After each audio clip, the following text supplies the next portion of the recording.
Hello, my name is Angelica Aragon Varela, and this is my integrated skills activity. And well, I would like to start with Nick Voynich. Actually, the first question it is what can I learn from Nick Voynich?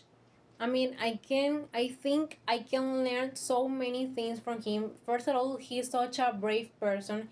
He has a strong mentality and a strong capacity to keep going in spite of the circumstances. I mean, I think he is an example of positive attitude, perseverance, and resilience also. Uh, I feel I can learn so many things from him. He teaches us to have empathy with others, to motivate others to achieve their goals, um, also to have gratitude for our situation in spite of every difficulty or in spite of any problem we have in our lives. So I consider there is an example of positive attitude to overcome the adversity in his case.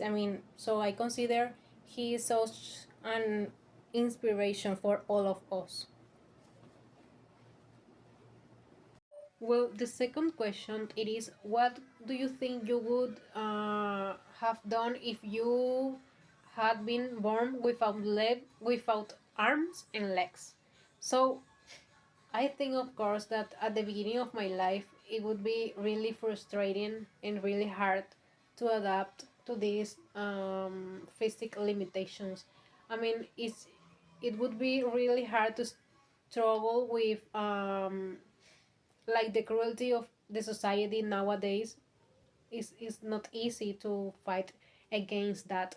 So I think at the beginning of my life it would be really hard, but um, step by step, little by little, I would adapt to that difficulties. I would first of all, fighting with I really like to do, feeling passionate about, and looking for any alternatives or any solutions using my others the other parts of my body to do any daily activities. To be as independent as possible. Of course, little by little and with a process, always being supported by my parents, by my friends, of course, and not alone. um I think I would be supported by my parents and all my family. um of course, with the time and becoming adult becoming adult, I will find and work harder and harder to achieve all my goals. I think that is what I would do if I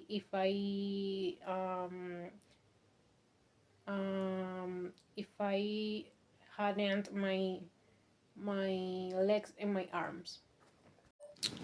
Well, the third question says us or asks us, where does the author think about challenges and setbacks in life, and of course contrasted with your own opinion.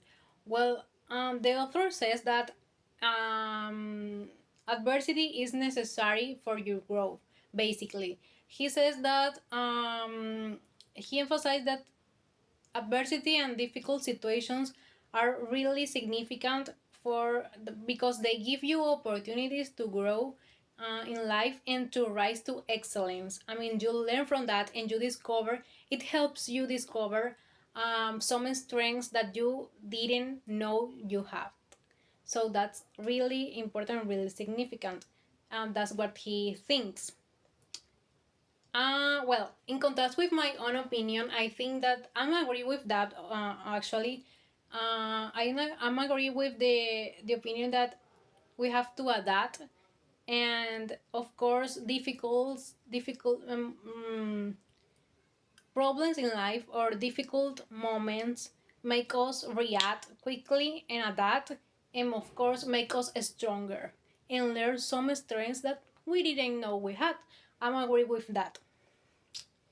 And I wanted to say that I really I when I approach challenges, and approach them like with an emotional feeling. I mean, I have really been supported by my family or friends, and in that moment it's really difficult, but I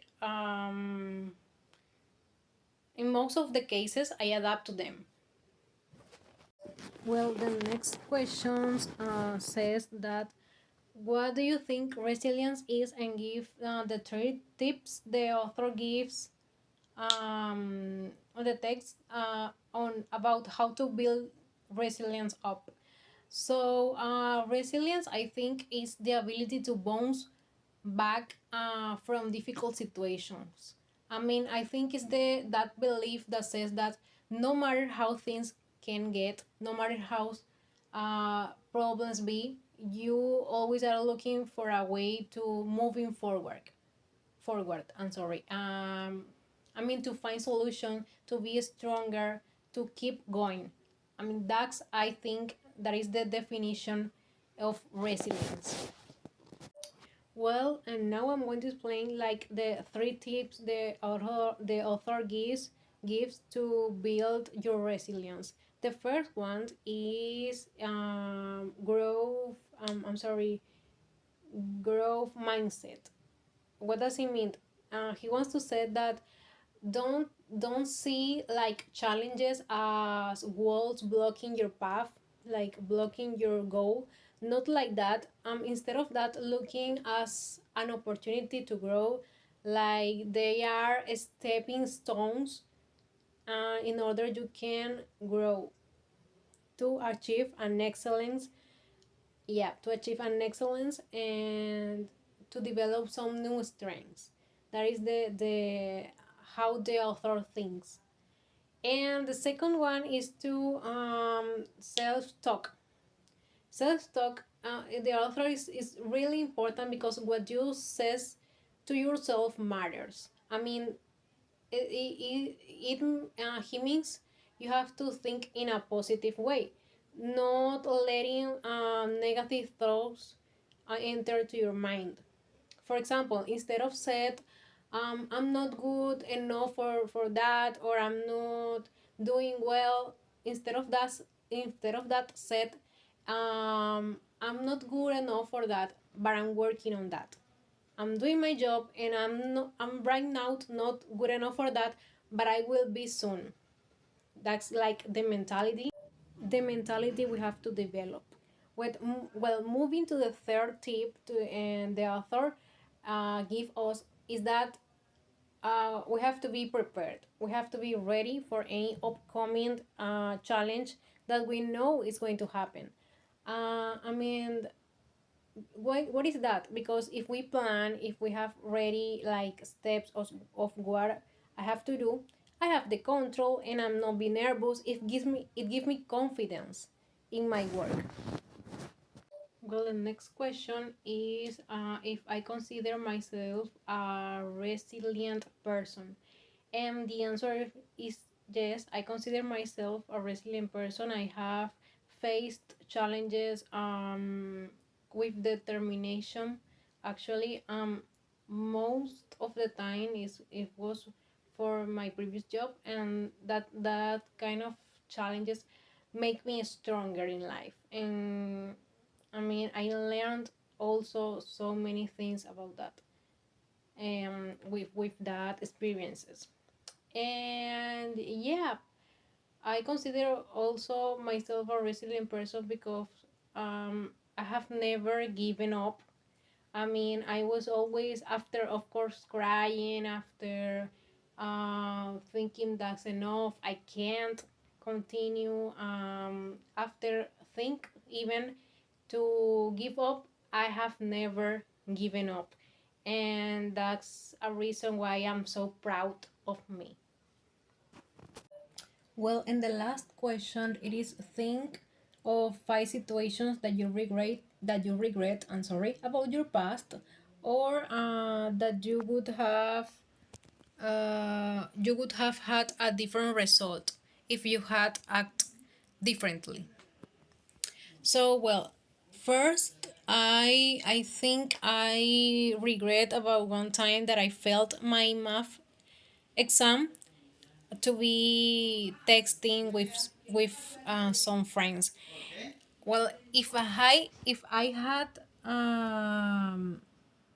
if I had rest more instead of talking to my friends, I would have had a different result on my math exam. Also, if I had prioritized my health and my sleep, I would have had a better performance on my text. I would have had more concentration on my exam. And another, well, I have to talk about my friendship, the friendships, relationships I have had.